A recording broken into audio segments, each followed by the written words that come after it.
ఉద్దేశం ఏంటి? నేనేమి చేయను, మీరే అన్నీ చేసుకోవాలి, మీరే జాగ్రత్తగా ఉండాలి, లేకపోతే మీరే నాశనం అయిపోతారు అన్న ఉద్దేశం నరేంద్ర మోడీ గారిది. ఇది చాలా మోసపూరితమైనటువంటి వాక్యాలు.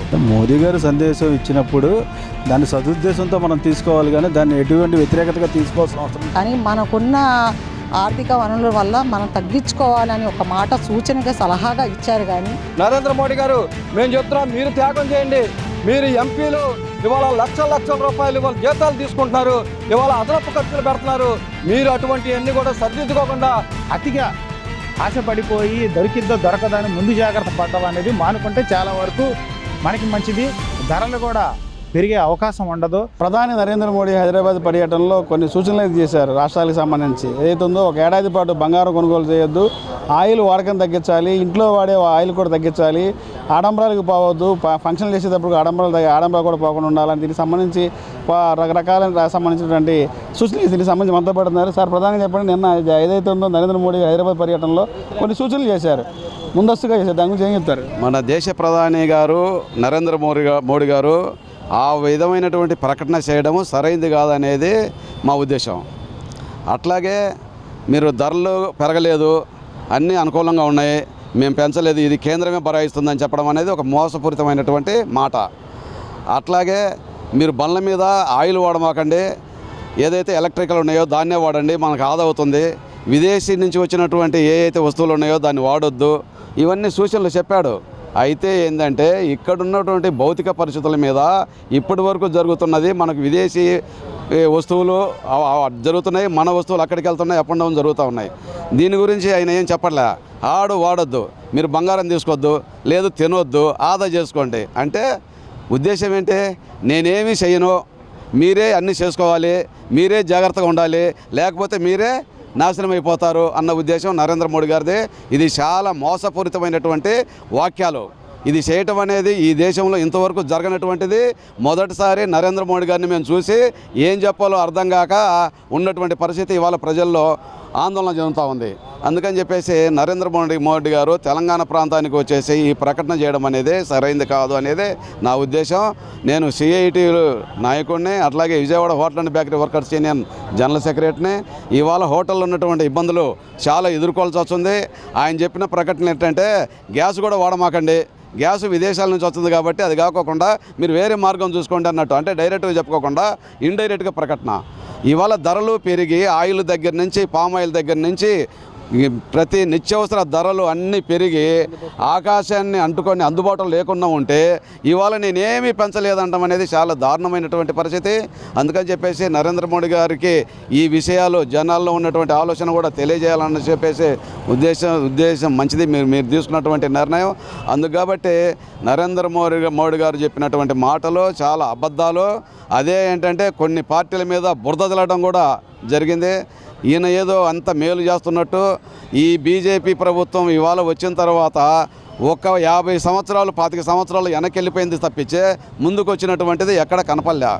మరి వారు ఎందుకు అలాగే చెప్తున్నారో అర్థం కావనటువంటి విషయం. ఇది తెలుసుకోవాలి వాళ్ళు. తెలుసుకొని వాళ్ళ నాయకత్వం కూడా రకరకాలైనటువంటి ప్రకటనలు, అర్థం కాని ప్రకటనలు అవన్నీ ఏంటి అసలు ఇవాళ దాని గురించి దేని గురించో పాలిటిక్స్గా మాట్లాడుతున్నారంటే అదొక విధం. జనాల జీవన ఉపాధి గురించి, బతకడానికి గురించి తినేటువంటి వస్తువుల మీద కూడా నువ్వేం తినొద్దు. వంట నూనె కూడా తగ్గించాలని చెప్పి వంట నూనె విపరీతంగా పెరిగిపోయింది. అట్లాగే డీజిల్, పెట్రోలు పెరిగింది. అదేవిధంగా గ్యాసు ఇవాళ కమర్షియల్గా 1000 రూపాయలు పెంచాడు. చాలా దారుణమైనటువంటి విషయం. ఇవాళ కమర్షియలే కాకుండా వంట గ్యాస్ కూడా పెంచారు. ఏంటి నువ్వు తగ్గించింది ఇక్కడ? అందుకని చెప్పేసి తినే ఆయిల్ కూడా పెంచేసి దాన్ని నేనేం పెంచలేదని చెప్పేసి అబద్ధాలు ఆడుతుంటే దీనికి చాలా దారుణమైనటువంటి పరిస్థితులు ఇది ఉంది. ఈ విషయాన్ని మేము కార్మికులకు తీసుకెళ్తాం, ప్రజానికాలను తీసుకెళ్ళిపోయి దీన్ని ఒక ఆందోళన కార్యక్రమాలుగా ఆందోళన చేసి దీన్ని తగ్గించకపోతే భవిష్యత్తులో మేము ఉధృతమైనటువంటి చర్యలు తీసుకోవాల్సి వస్తుందని చెప్పేసి చెప్తూ ఏడాది పాటు బంగారం కొనుగోలు చేద్దామని చెప్తారు. ఏడాది పాటు బంగారం కొనుగోలు చేయొద్దు.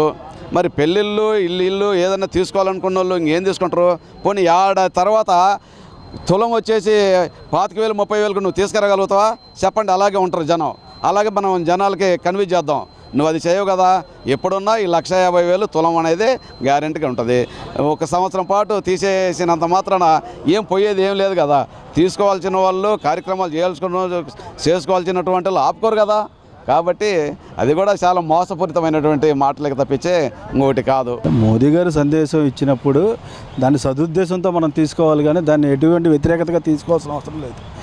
ఆయన ముఖ్య ఉద్దేశం ఏంటంటే అటు ఇరాను, ఇజ్రాయెల్, అమెరికా యుద్ధం నేపథ్యంలో సంక్షోభంలో ఉంది కాబట్టి భారతదేశం, ప్రతి దేశం సంక్షోభంలో ఉంది, అదొక్క భారతదేశమే కాదు. దీనిలో భారతదేశ జనాభా ఎక్కువ కాబట్టి ఇక్కడ ప్రతిదీ సెంటిమెంట్గా బంగారం ఎక్కువ కొనుగోలు చేస్తాం కాబట్టి దానివల్ల ఈ సెంటిమెంట్ని అడ్డుపెట్టుకొని దాని ధరలు విపరీతంగా పెంచి బ్లాక్ మార్కెట్ని విపరీతంగా చేయడానికి, దాన్ని అరికట్టడం కోసం మోదీ గారు చెప్పారు, కానీ వేరే ఉద్దేశంతో ఎక్కడ మోదీ గారు దాని గురించి వ్యతిరేకత గురించి చెప్పలేదు. భారతదేశ ప్రజలు అంతా సెంటిమెంట్స్ కాబట్టి ఆ సెంటిమెంట్ని అడ్డు పెట్టుకొని బ్లాక్ మార్కెట్ పెరిగిద్ది కాబట్టి దాని మీద మోదీ గారు చెప్పారు. ఆయిల్ కూడా తగ్గించాలి, పెట్రోల్ కానీ ఇంట్లో వాడే ఆయిల్, ప్రతి ఎక్స్పోర్ట్ ఆయిల్ కూడా ప్రతి ఎక్స్పోర్ట్ నుంచి రావాల్సిందే. మనకి ఇన్పుట్ తక్కువ, ఎక్స్పోర్ట్ మీద ఆధారపడినప్పుడు ఏమైందంటే ప్రతిదీ అడ్డగోలుగా పెంచి, ఇప్పుడు అట్నుంచి వచ్చినా సరే ఇక్కడ బ్లాక్ మార్కెట్ విపరీతంగా పెంచేస్తున్నారు. దాన్ని అడ్డు పెట్టుకొని ప్రపంచ దేశాలు మన రూపాయి విలువ పడిపోయే ఎక్కువ అవకాశం ఉంది.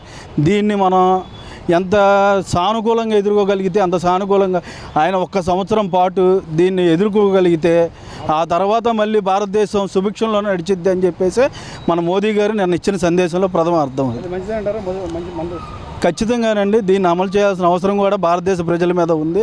దయచేసి దీన్ని సముచితంగా ఆలోచించి భారతదేశ ప్రజలు కూడా దీన్ని స్వాగతించాలని చెప్పేసి నేను మనస్ఫూర్తిగా ఎన్టీఆర్ జిల్లా బీజేపీ పార్టీ మైనార్టీ మోర్చా తరఫున మేము కూడా చెప్తున్నాం. అలాగే మా అధ్యక్షులు స్టేట్ మైనార్టీ మోర్చా అధ్యక్షులు భాషా గారు, అలాగే ఎన్టీఆర్ జిల్లా అధ్యక్షులు అడ్డూరి శ్రీరామ్ గారు కూడా దీని వెనక పూర్తిగా సహకారం ఉంటుంది. ప్రతి ఒక్కళ్ళు దీంట్లో ఇన్వాల్వ్మెంట్ ఉంటుంది. అంటే నేను చూశానండి, నిన్న మన హైదరాబాద్ రాష్ట్రానికి వచ్చారు, అలాగే 3 రాష్ట్రాలు విజయానికి పతాకం ఎగిరేశారు కాబట్టి మోడీ గారు నిన్న హైదరాబాదు తెలంగాణకి పనులు తెచ్చి హాస్పిటల్ కానీ ఓపెనింగ్ కానీ ఏదో వచ్చారు. అక్కడ కూడా కొంత చర్చ జరిగింది దీని గురించి. ఏమని అంటే మామూలుగా అన్ని రాష్ట్రాల్లో ఉన్న ఇబ్బందులు, అంతకుముందు ఇబ్బందులు ఉన్నా కూడా ఇందు సౌకర్యంలో తక్కువగా ఉండేది. ఇప్పుడు సౌకర్యం పెరిగింది. ఇంధనం కానీ, పెట్రోల్ కానీ, బంగారం కూడా ఆడవాళ్ళంటే ప్రీతి, బంగారం అంటే ప్రీతి. వాళ్ళకి ఎంత అమౌంట్ వేసి కొనుక్కోవాలని ఆతృత ఉంటుంది. ఇంకా ఉన్నా కొనుక్కోవాలనుకుంటారు బంగారం. కానీ మనకున్న ఆర్థిక వనరుల వల్ల మనం తగ్గించుకోవాలని ఒక మాట సూచనగా సలహాగా ఇచ్చారు. కానీ మనం రాష్ట్రానికి ఏదో చేద్దాం ఇది అవ్వటం అని కాదు. కానీ మోడీ గారు ఇచ్చిన సలహా చాలా వరకు బాగుంది. మహిళలు బంగారం వైపు కానీ, తర్వాత ఆయిల్ వైపు కానీ, పెట్రోల్లో ఇప్పుడు చాలా ఇంధనం ఉందండి. ఇవాళ వేడి ఉంది అని అంటే ఎందుకున్నది, ప్రతి ఒక్కడికి 1-4 మోటార్ సైకిల్స్ అయినాయి. కావాలి ఇంట్లో ఎవరికొకరు ఇబ్బంది ఉంటుంది, ఎవరికొకరు తీసుకోవటానికి బైకులు ఉండటం వల్ల ఇంధనం ఎక్కువ అయిపోయింది. దానివల్ల కూడా మనం తగ్గించుకోవాలి. మనం వేరే రాష్ట్రాల నుంచి తెచ్చుకోవాలి. అక్కడ నుంచి ఇరాన్ కానీ, మన పాకిస్తాన్ కానీ, ఇవన్నీ వేరే రాష్ట్రాల నుంచి అమెరికా కానీ ఆ రాష్ట్రాల నుంచి మనకి ఇంధనం రావటానికి ఇక్కడ తేవటానికి కూడా మనకు అవకాశం లేకుండా మనమే పొదుపుగా వాడుకుంటే బాగుంటుందని నరేంద్ర మోదీజీ గారు చెప్పిన వాక్యాల్లో నిజం ఉంది.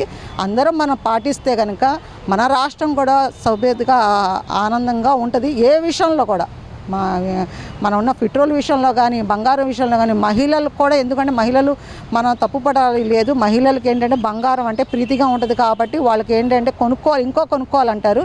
ఇప్పుడు ఇంధనం ఉందంటే ఎవరికొకడు వెహికల్ ఉంటుంది, పిల్లలకి అది తీసుకెళ్ళాలి, ఆ వెహికల్ ఈ వెహికల్ అంటారు. కొంచెం తగ్గించుకుంటే మనకి సౌకర్యంగా ఉంటుందని మనం నిన్న వచ్చిన 3 రాష్ట్రాల విజయానికి అక్కడ నరేంద్ర మోడీ గారు చెప్పిన మాటకి మనం కూడా ప్రతి గల్లీలో కానీ ప్రతి దానికి కూడా మనం కూడా తీసుకెళ్ళి ఒక సామాన్య మహిళగా, నేను కూడా అదే చెప్తున్నాను, ఒక సామాన్య మహిళ కానీ, ఒకళ్ళు వేరే మహిళలు కానీ ఎవరైనా మనం అర్థం చేసుకున్న ఒక సామాన్య మహిళలు కానీ మన రాష్ట్రంలో ఉన్న ప్రతి ప్రజలు కానీ అర్థం చేసుకోవాల్సింది మాట ముఖ్యం ఏంటంటే ఇది పొదుపుగా వాడుకోవాలి అని దానికి సలహాపరంగా నరేంద్ర మోదీ గారు చెప్పిన మాటకి నేను ఏకపిస్తూ నేను ధన్యవాదాలు కూడా చెప్తున్నాను. సూచనలు మేము సగౌరవంగా స్వీకరిస్తున్నాం. ఎందుకంటే మన విదేశాల్లో అక్కడ యుద్ధాలు జరుగుతున్నాయి. అమెరికా కానీ ఇరాన్కి యుద్ధం జరుగుతుంది.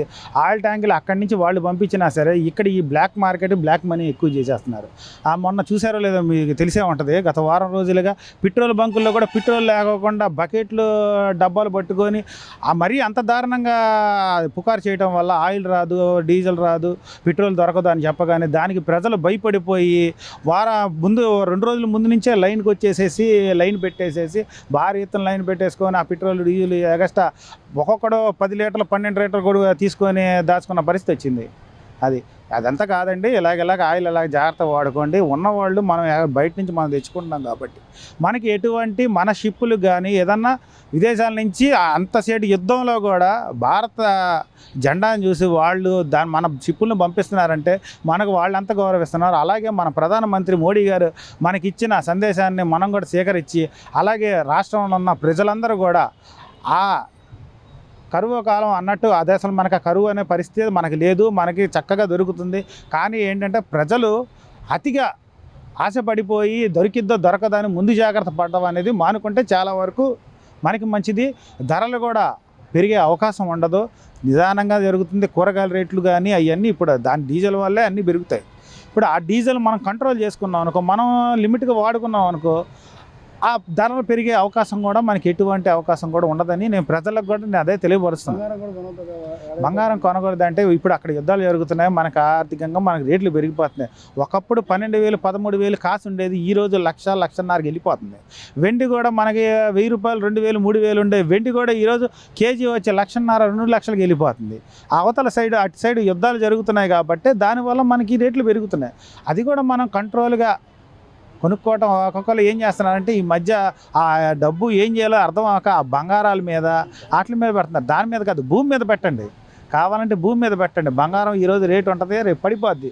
భూమి రేటు ఎప్పుడూ తగ్గదు, భూమి రేటు ఎప్పుడు పెరుగుతూనే ఉంటుంది. భూమి మనకు ఆశయం ఇచ్చిద్ది, భూమి మనకు ఆదుకుంటుంది. కాబట్టి ఈ బంగారం మీద వెండి మీద పెట్టే బదులు ఆ భూమి మీద పెట్టండి. ఎందుకంటే భూమిని ఎవడ దుబ్బుకి వెళ్ళలేడు. ఈ బంగారం అనుకోండి చైన్ స్నాకర్లు ఎక్కువ అవుతున్నారు. దానివల్ల ఏం జరుగుతున్నాయి, ఒక వృద్ధ మహిళ ఒక చైన్ వేసుకొని రోడ్డు మీదకి వెళ్ళింది అనుకోండి, ఆడు వెళ్ళేటప్పుడు గప్పుకొని లాగేస్తున్నాడు. ఆమె ఎలా పడిపోతుందో తెలియదు. ఆడు ఆ కంగారులో వాడు దొబ్బుకొని వెళ్ళి వాడు రూపాయి కోసం వాడు ఆశిస్తున్నాడు. కానీ ఈ ముసలామె ఈ వృద్ధురాలు ఉందా చనిపోయిందని కూడా ఆలోచించే పరిస్థితిలో కూడా లేకుండా తయారవుతున్నారు ఇప్పుడున్న సిచ్యువేషన్లో. బంగారం ఎవరైనా ఇల్లు ఖాళీ చేసి అదే ఊరు వెళ్ళాలి, ఒక 2 రోజులు అలాగ సెలవులు వచ్చి పిల్లలతో ఊరు వెళ్ళాలో లేదా గుడికి వెళ్ళాలో అనుకున్నా సరే ఇంట్లో బంగారం పెట్టుకొని వెళ్ళే పరిస్థితి లేకుండా అయిందంటే దేనివల్ల ఈ బంగారం రేట్లు పెరగడం వల్లే, జనాలు విపరీతంగా కొనటం వల్లే ఇది అంతా జరుగుతుంది. అందుకోసం ప్రజలు కూడా అది గుర్తించుకొని గుర్తించుకొని ప్రజలు కూడా లిమిట్గా మన పెళ్ళిళ్ళకి అనేటప్పుడు దానికి తగ్గట్టుగా ఆ రకంగా వాడుకోండి తప్ప అత్యుత్సాహంగా ఎక్కువ కొనొద్దని కూడా మేము కూడా అన్నా. ఇప్పుడు మోడీ గారు ఇచ్చిన సందేశం మంచిదే కదన్నా. మరి కరోనాలో విదేశాల్లో అంతమంది ప్రాణాలు పోగొట్టుకున్నారు. మనకు అలాంటి టైంలో కూడా మనకి ఆ వ్యాక్సిన్ మనకు ఉచితంగా అందజేశారంటే, మన దగ్గర నుంచి విదేశాలు తీసుకున్నారంటే ఇంకా మన దానికన్నా చెప్పుకోవాలా. మన లాక్డౌన్ పెట్టారు, మోడీ గారు పెట్టి ఎంతమంది ప్రాణాలు కాపాడారు. విదేశాల్లో కుప్పలుగా రోడ్ల మీద తప్పలుగా చనిపోయి ఉన్నవాళ్ళు ఆ శవాలు తీసే దిక్కు కూడా లేకుండా అదే రోడ్డు మీద తగలబెట్టిన సందర్భాలు మనం చూసాం. మన భారతదేశంలో ఆ విజన్ రాలేదు. ఎందుకంటే మనం చక్కగా మోడీ గారు మనకు లాక్డౌన్ పెట్టారు, చక్కగా నిత్యావసర సరుకులు అందజేశారు. ఆ టయానికి ఉచిత రేషన్ అందజేశారు, అలాగే సరుకులు అందజేశారు. మనకి ఎక్కడున్న లోకల్గా ఉన్న రాజకీయ నాయకులు కూడా ఆ టయానికి కూరగాయలు కానీ, పప్పులు కానీ, ఉప్పులు కానీ, నూనె ప్యాకెట్లు కానీ అందజేసి మనందరినీ చాలా వరకు కాపాడారు. అదంతా మన మనసులో పెట్టుకొని ఇప్పుడు కూడా మన మోడీ గారు చెప్పే విధానాన్ని మనం స్వీకరించాలని ఈ భారతదేశ ప్రజలందరికీ కూడా నేను మనస్ఫూర్తిగా కోరుకుంటున్నాను, తెలియజేసుకోవాలి. తగ్గించాలి, ఇంట్లో వాడే ఆయిల్ కూడా తగ్గించాలి, ఆడంబరాలు తగ్గించాలి, విదేశీ వస్తువులు కొనుగోలు తగ్గించాలి. ఏం చెప్తారు?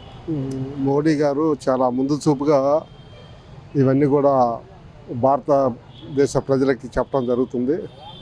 ఆయన చెప్పిన తూచా ఆచరిస్తే మనకెంతో అన్ని రకాలుగా ఆరోగ్యంగాను, అదే కాకుండా మన ఐశ్వర్యంగాను మనం చాలా ముందుకు వెళ్ళే పరిస్థితులు ఉన్నాయి.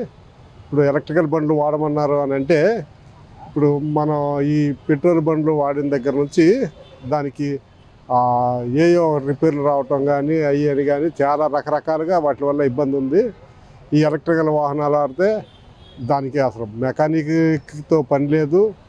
ఒకసారి ఛార్జింగ్ పెట్టుకుంటే దాన్ని చక్కగా తిరిగి రావచ్చు. దానివల్ల ఎక్కడ కూడా ఏ ప్రాబ్లం కూడా ఉండదు. బంగారం విషయానికి వస్తే మరి అక్కడ జరుగుతున్న ప్రపంచంలో జరుగుతున్న పరిణామాలను బట్టి ముందు జాగ్రత్తగా మనకి సూచన చేశారు.